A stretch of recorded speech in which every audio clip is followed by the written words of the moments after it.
I don't know. I have no idea where he is. Have you seen him? No, I haven't seen him. Did he call? I haven't heard from him. I'm trying to text him right now. I'll try calling him. I can't believe he's late.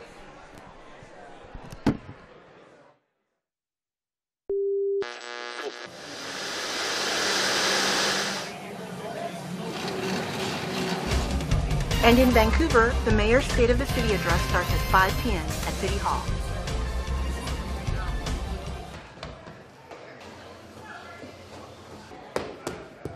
Good luck at State of the City, Mr. Mayor. Thank you. Thank you.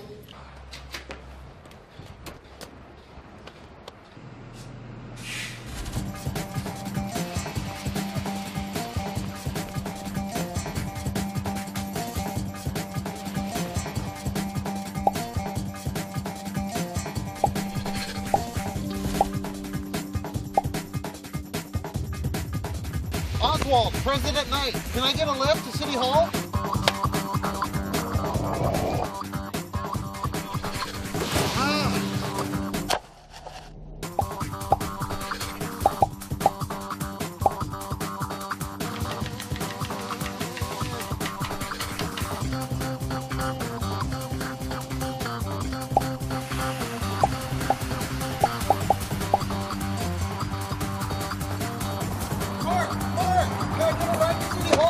Late as usual. Good luck.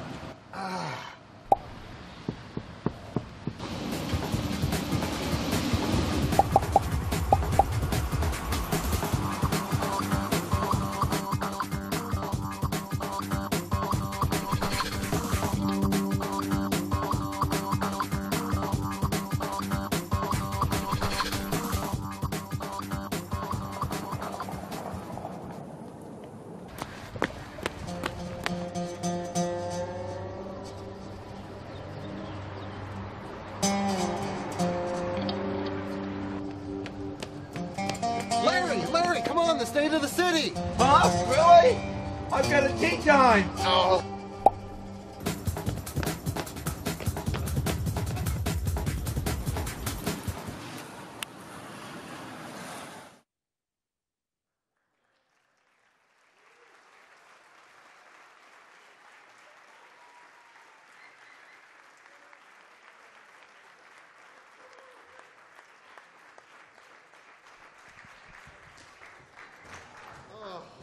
Jeez, I tell you, I'm worn out. Miraculously, the weather changed as soon as I got to City Hall. Oh boy, I tell you. I hope you enjoyed that video because it really, I thought, was fantastic. And I want to thank CBTV staff, Carol Bua, and her staff for putting that video together. Can we give them a round of applause?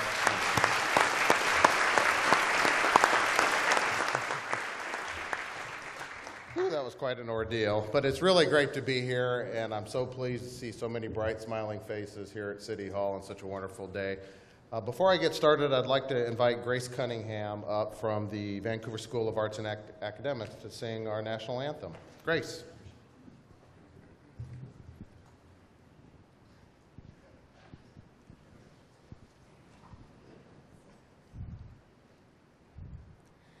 Oh, say, can you see by the dawn's early light what so proudly we hailed at the twilight's last gleaming, whose broad stripes and bright stars through the perilous fight o'er the ramparts we watched were so gallantly streaming, and the rocket's red glare,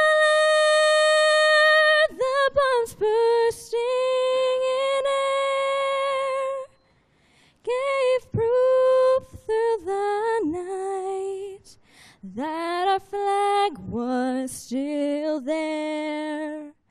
Oh, say, does that Star-Spangled Banner yet wave o'er the land of the free and the home of the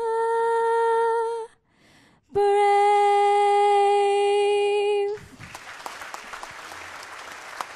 Thank you, Grace.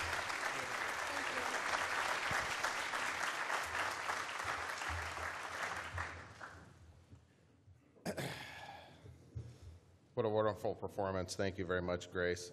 Welcome, everyone. Today we've come together to celebrate this wonderful place that we call home. It gives me great pleasure to deliver the 2016 State of the City Address for Vancouver, Washington, or as I like to remind others, the original Vancouver. I'm so delighted to see so many familiar faces out there today, each of you having participated in your own special way in creating great opportunity and prosperity for our Vancouver. For your efforts, I say thank you. Our City Council says thank you. In fact, let's just take a moment, and if you would each look to the person to your right and just say, "You're awesome. Thank you for being awesome."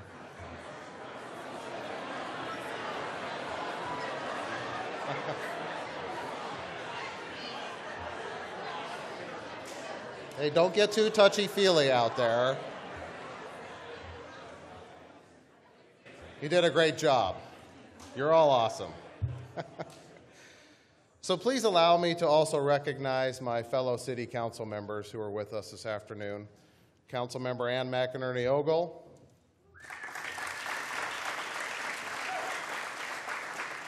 Councilmember Bill Turley, Councilmember Bart Hansen, and Councilmember Alicia Topper.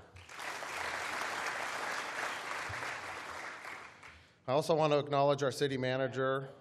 Where's Jack? Oh, Jack, I was looking for you over here. Oh my gosh, see, that's what happened. Let's redo this script. Councilmember Jack Berkman. Councilmember Ty Stober.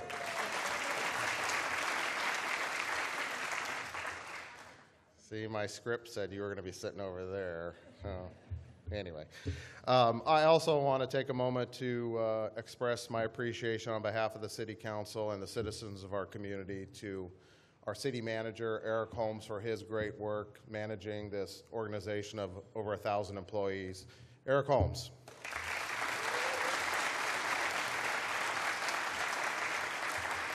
And then, of course, the many city employees, many of those who helped out today putting this event together. You know, these are the individuals that ensure our city is moving each and every day, making sure we get water to our homes, our toilets flush, our roads are clear, our street signs are readable. You can submit planning documents. You can come down to City Hall and complain to your mayor and city council, et cetera, et cetera. I want to say thank you to each and every city employee of the City of Vancouver. Thank you, employees.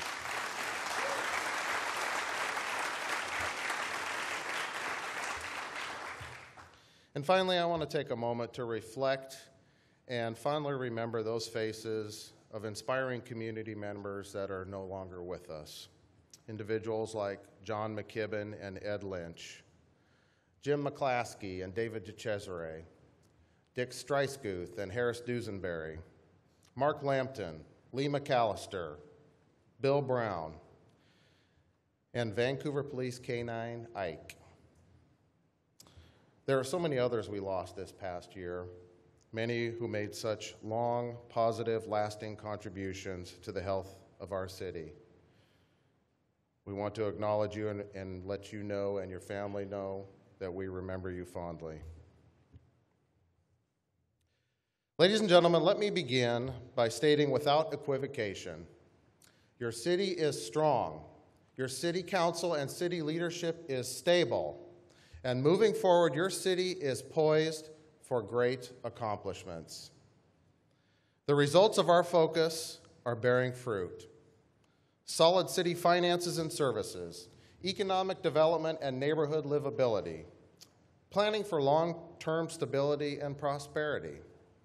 This is where the attention of your city council has been. Last year, we walked the talk with transparency, accountability, and integrity. We were showing how locally elected city representatives, public employees, and citizens of our community can come together collaboratively. With your input and support, the city is functioning better, and we have continued to enhance the experience of living, working, playing, and doing business right here in your city. So let's review the 2015 City Council initiatives. I presented to you that we intended to adopt a long-term investment strategy for our streets. I presented to you that the city's police department would be fully staffed to its authorized levels. I presented to you that we were committed to take actions to address our affordable housing crisis. And I presented to you that we would strengthen our investment in the waterfront by building infrastructure like roads, sidewalks, and utilities. And I'm pleased to report to you that each of these initiatives were very successful. So let's take a look.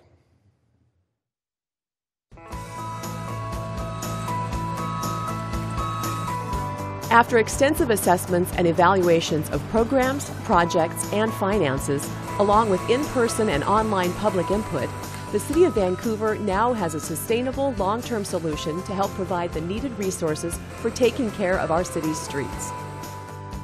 The approved street funding strategy was developed with the assistance of a special commission on street funding, which met from April through September, culminating in a recommendation to City Council in October to raise street funding revenue, ramping up over the next 6 years to pay for increased maintenance and improvements to our city's street system. Additional streets revenues raised will include restoring right-of-way landscape maintenance and arterial street sweeping to pre-2009 recession levels. To help review and advise Council on policy options to address affordable housing issues in Vancouver, City Council convened an Affordable Housing Task Force in February of last year.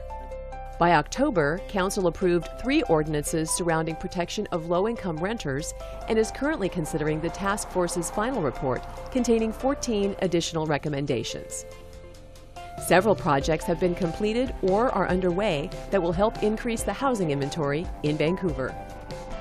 There are 3,300 new multifamily units currently in the permit review process or under construction in the review process. 282 units of affordable housing are now online with the completion of the 1st Street and 15 West apartments. Affordable housing projects opening soon in Vancouver include the 13 West apartments and Isabella Court for low-income seniors. February saw the opening of Lincoln Place, Vancouver's first Housing First complex, which will house 30 of the city's most vulnerable homeless people. Soon to follow is the VA housing project Freedom's Path, providing housing for 50 homeless and disabled veterans. Last year also saw the opening of a new day center for people who are homeless at Friends of the Carpenter in December. Funding was made possible through the city, Clark County, and the Vancouver Housing Authority. SHARE, along with other local nonprofits, are providing counseling and case management. The next phase of the day center will be construction of the shower and laundry facilities. The city continues to support the Waterfront Development and Park. This project represents a transformative opportunity to the city, as well as provides a once-in-a-generation opportunity to reconnect downtown with the shores of the Columbia River. The waterfront has become one of the largest mixed-use construction sites in the Pacific Northwest. After 10 years of work, the city's portion of the infrastructure is in, and the site is ready for development. Street paving, streetlights, curbing, as well as underground utilities, sewers, and electrical cabling were completed in 2015. And the Columbia Way connection between Esther and Grant Streets was opened. Columbia Waterfront LLC and Graymore Development, Inc. announced the first tenant, The M.J. Murdoch Charitable Trust will occupy the top 2 floors of the first constructed office building. The first restaurant tenant was also announced. Twig's Bistro and Martini Bar will occupy a ground floor space overlooking the planned Cable Stay Pier and opening up to a promenade and the Waterfront Park. The Waterfront developer anticipates breaking ground on Festival Street road improvements in the second quarter of 2016 and the surrounding blocks shortly thereafter. And this month, preliminary construction work started in the Waterfront Park, laying the groundwork for the anticipated summer 2016 start of park construction.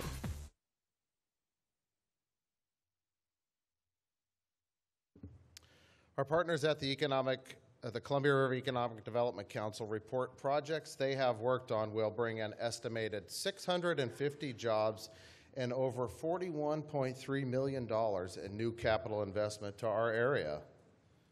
Last year, our partners at the Greater Vancouver and Hispanic Metropolitan Chambers launched a small business assistance program to provide one-on-one counseling for for startup businesses and existing small businesses, already assisting over 40 of those to be successful here in our community. I'll also mention that last year, the Port of Vancouver generated $2.9 billion in economic value across our region. And that was the best year for revenue in the Port's 104-year history. It really is an exciting time to be here in Vancouver. There is one additional initiative from 2015's list that I'd like to report on. Last year, I told you that we would better connect our community through investment in technology. And guess what? We did just that. So as with last year, I must ask, where are the smartphone owners out there? Those of you that were here last year know what I'm talking about. I believe I had a conversation with Craig Angelo. Craig, you got your smartphone yet? Okay. Well, I'm about to tell you. So wouldn't it be great? Wouldn't it be great to have an app that helped you connect to your city? I know you all want to be connected to your city. Well, I'd like to give you an advance preview of the new City of Vancouver mobile app before the app is officially launched on Monday. Let's take a look. Vancouver residents have discovered a new mobile app with superpowers for community good. Ingrid uploads a photo of a streetlight outage.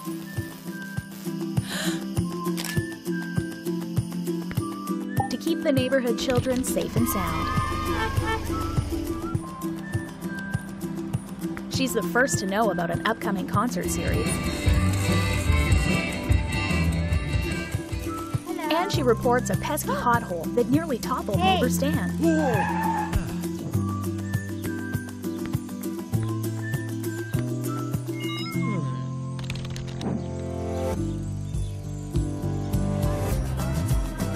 The My Vancouver app's powers are at your fingertips, connecting you to your city government. Download the My Vancouver app today. So you're able to download this app tonight and start using it, but I need to confirm, however, with the city manager. I know there's a lot of information available on this app. I just want to make sure that there are no personal cell numbers on that app. No personal cell numbers, okay. Just mine? I heard that, Pete. And another example of using technology to better connect the city is the launch of the e-plans, a system allowing for paperless submittals and review of development applications. Check this out. Save time, save money, save paper, and even save your back. The City of Vancouver's e-plans is your new all-in-one electronic solution for submitting digital development plans. Imagine, instead of carrying your copies of drawings to City Hall, send them when you want and when it's convenient for you, morning, noon, or night. No more slicing and dicing around paper copiers. No more waiting in line at the permit counter. With e-plans, upload materials for review by just clicking a button from your office, your home, or even out in the field. Not only will ePlans be a snap, it's more transparent. Now you can watch the progress of your project, find out what has been assigned to who, what is currently in review, and incomplete, or yay, complete and approved. Don't delay. ePlans is not sold in stores, so order yours at cityofvancouver.us/eplans and start saving today. Yeah, that's pretty exciting technology for those of us in the development community, for sure. And by the way, I just want to give kudos to John Wagner, who you saw there with the funny expression. You know, we have some great actors that help put these videos together, and I want to thank also for that introductory video. You saw former council member Larry Smith, Kim Capilotto, Bob Knight. Appreciate Bob Knight running me over at the golf cart. Yeah. Mark Bolt, former council member Pat Gelada, of course Clark College Oswald was there in the cart with Bob, and folks at Compass Coffee and the Vancouver Library all participated, as you saw, in helping make those videos entertaining and funny. But wait, folks, there's more. Now both Comcast and CenturyLink are providing digital cable services and high-speed broadband connectivity to the citizens and businesses of Vancouver. We are eager to continue work with the private sector for providing high-speed internet access to all of our citizens. To all of our citizens, high-speed broadband internet access. And so it's important that folks like the leadership at Google hear that, because we want Google's business right here in Vancouver. Your city continues to enhance the convenience and effectiveness of communication and connection for our entire city and the world around us. But I'm not done. I have even more to share with you. We are fast becoming the envy of other cities in our region, and we are an example of a city that is getting things done. Let's take a look.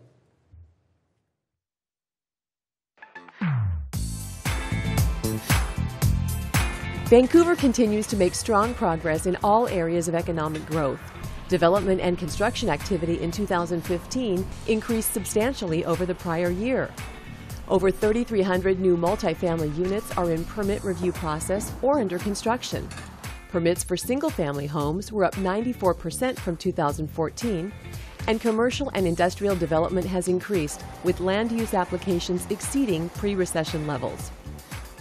Vancouver is successfully drawing more technology companies to the downtown core by marketing downtown's amenities and social IT networks as an innovation partnership zone.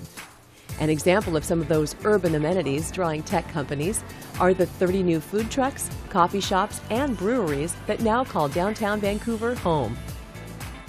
Construction is complete on the Hudson, Vancouver's first new office building since prior to the recession. This 45,000 square foot building, with its striking design of brick, glass, and exposed timber, creates a contemporary industrial feel unlike any other in the area. Vancouver's Columbia Tech Center continues to grow and has added amenities, including a summer concert series, food truck pod, outdoor movie nights, and a satellite of the Vancouver Farmers Market. The largest single commercial project in Vancouver last year was the beginning of construction on the new Banfield Pet Hospital headquarters. Composed of 2 3-story buildings and 1 2-story building, totaling 206,000 square feet of office space on a 17.5-acre site. This has been an exciting project to watch come alive, and we extend an early welcome to the more than 650 Banfield employees who will be moving to their new location in June. Earlier this year, the Vancouver Police Department reopened its East Precinct to walk-in traffic. The East Precinct has not had front counter service available since 2010 due to staffing reductions at that time. Now, both the West Precinct and the East Precinct have front counter staff available to take police reports during regular office hours.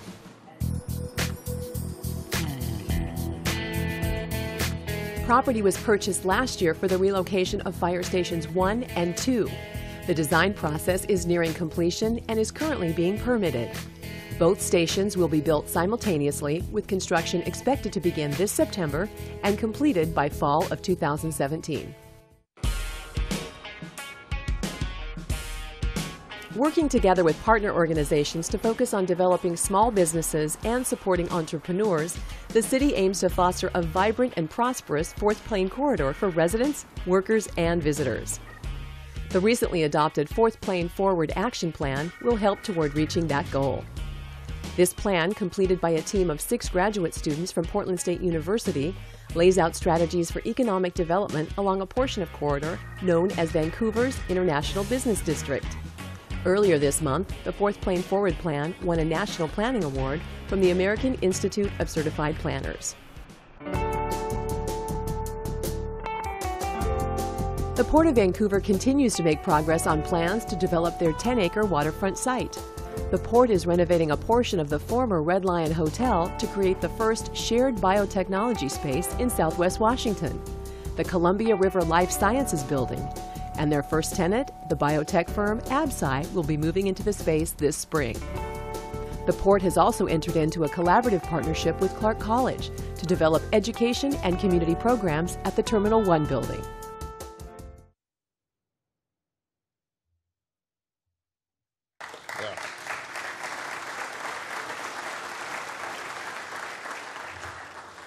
There really is a lot of cool stuff going on in our community now. We've come a long ways in the city of Vancouver. And by the way, I'd like to also take a moment to acknowledge some other folks that are with us this afternoon. You know, a lot of these projects that we pursue, these initiatives that we're chasing, we can't do alone here at the city of Vancouver. We rely on collaborative partnerships with folks from other levels of government. And we appreciate it when we're able to get some good things done for the citizens of our community. And so I just want to take a moment. We have a number of elected officials from other offices here with us this afternoon. We have several state representatives. If you would please stand up and be acknowledged.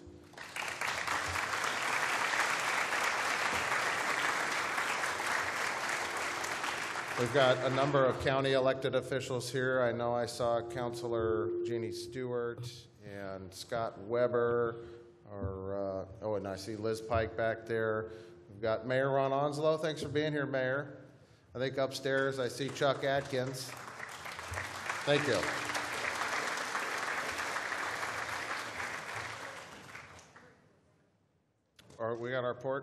We got port commissioners here too. Eric LeBrant. Thank you, Eric, for joining us. And Brian Wolf. Thank you, Brian. And Jerry Oliver. See, this is what happens, you know. And Jerry Oliver, Neil Kimsey here from Clark Regional Wastewater. Thank you, Neil. Thank you all for your public service. It's not easy being an elected official at times, and we try to get along and agree on as many things as we can and build on the things we agree on. To appreciate your partnerships. Thank you very much. So for the here and now, with significant input from you, we have recently finalized an update to your city's strategic plan. This document communicates both short-term goals and long-term vision for the evolution of our community. Further, this plan lays out a framework for how these goals may be achieved. Success occurs when opportunity meets preparation. Some of you may have heard that quote before. It's from a renowned motivational speaker. The plan is our preparation. The opportunity is now, and our city is poised, if the leadership is willing, for transcending good to great. 5 major initiatives for 2016 are underway. Work continues on the availability of affordable housing. We're fortunate to have partners in the faith, business, and nonprofit communities, like Second Step Housing, who have an earnest interest in overcoming this growing challenge. The city, the county, and our voters have tools available that can improve housing options for our citizens. This year, policy actions will be developed based on the top recommendations from the Housing Task Force of 2015. Reinvigorating our parks, trails, and recreation programs has emerged as a priority from our community. These are programs that experience deep cuts both prior to and in the wake of the Great Recession. Vancouver residents have long expressed pride in the prevalence and access to public parks, trails, and recreation programs. But balancing that pride with the investment necessary to keep our parks and trails in good condition, with ongoing watering, landscaping, and equipment replacement, has been and will continue to be a challenge unless we as a community come together and support long-term sustainable funding for those programs. We must create a sustainable plan for better taking care of our parks. Preparation of this strategy is a major initiative for 2016. And very simply, the Vancouver Police Department is struggling to keep pace with the demands to protect our citizens and enforce the laws of our city. Our population continues to grow at a healthy clip, and so too do the calls for law enforcement response. Other important efforts in support of preventative investigation, traffic enforcement, and community policing are necessary. This we know, in order to preserve the safety and security for our streets, our neighborhoods, and our businesses. This year, the Council has directed the City Manager to plan for the creation of a community resource team. This CRT, comprised of citizens and several council members, will study the police operations and programs, and then provide recommendations to your City Council for bolstering law enforcement in our city. The fourth major initiative, annexation and growth management. It was 13 years ago when the city and Clark County jointly adopted a blueprint for the orderly annexation of the Vancouver urban growth area. This year we will renew that annexation blueprint.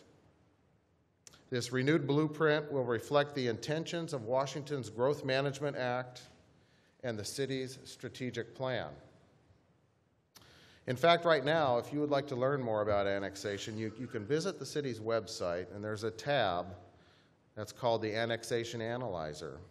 It'll provide you details of how, why, and to what benefit annexation has for the residents and businesses in the Vancouver urban growth area. And the fifth major initiative for 2016 is assessment and adoption of a complete streets policy. Now, I'm certain many of you are thinking, what in the world is the mayor talking about, complete streets? The streets I drive on are paved, aren't they? What else do we need, Mayor? So let me elaborate for a moment. Evolving communities are realizing that the opportunity to enhance the roadway value for all users has long been overlooked. Complete streets consider proven planning and design concepts that enhance the safety and experience for all road users, motorists, transit, pedestrians, and bicyclists. Our roads have significant intrinsic value for more public use and mobility than simply a roadway for motor vehicles. Your council will tackle these considerations this year. So, ladies and gentlemen, these are some of the highlights of what you can expect in your city in 2016 and beyond. Last year, I talked about how we had emerged from the Great Recession with determination and vibrancy.